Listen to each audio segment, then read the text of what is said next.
If you like coffee or tea, you've probably seen this phenomenon before.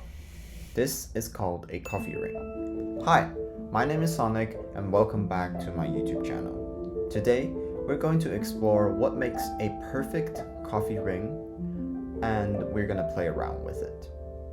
So the basic reason of forming a coffee ring is actually because of evaporation. Specifically on the outside edge, the evaporation is faster compared to the inner part.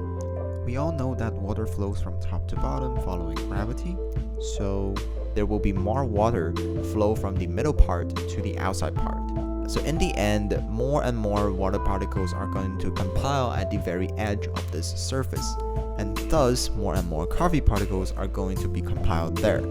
Note that when water particle evaporates, they left coffee particles where they are.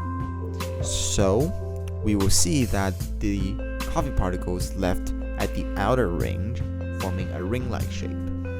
Digging further why water evaporates faster, we arrived at this photo.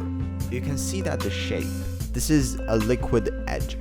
It has a rounded shape across the outer surface and causes more interaction between the liquid and the air. So the outside edge are easily going to gain enough energy by the wind and escape to become evaporated. So you will say that the formation of a coffee ring is all about the flow of water.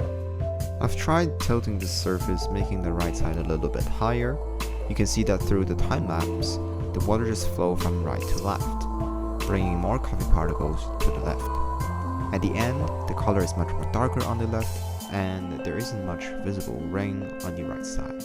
I've also tried to apply some hydrophobic coating and use a tweezer to scratch some patterns out of the coating to limit where the coffee flows. This time I use some tea, which does similar things. You can see that when the tea drops onto the hydrophobic coating, they bounce off, but when they drop onto the scratched patterns, they stay there.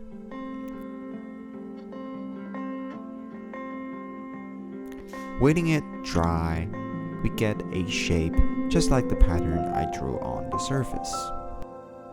Thus, I wondered, if the hydrophobic coating could control the shape of the ring, can I just use it to draw patterns?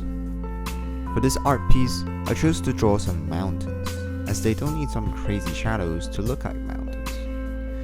I'll first use tape to lay down some general shape of the mountain, use a knife to further curve out the patterns, and use tweezers to remove the excess tape. For this one, I put the coating at the bottom and plan to tilt the surface to let the tea focus on the pattern side, just as what we saw.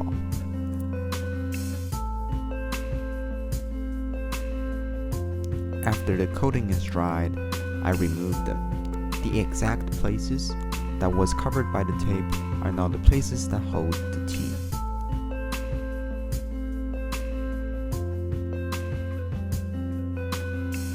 When applying the tea drops, they quickly compile to the coating without passing it.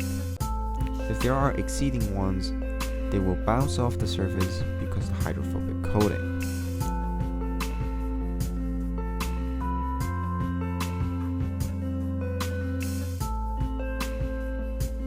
Letting it dry, then clean it down with some wet tissues, the mountain-like shape is done. I repeated the steps to create some other shapes on the same glass.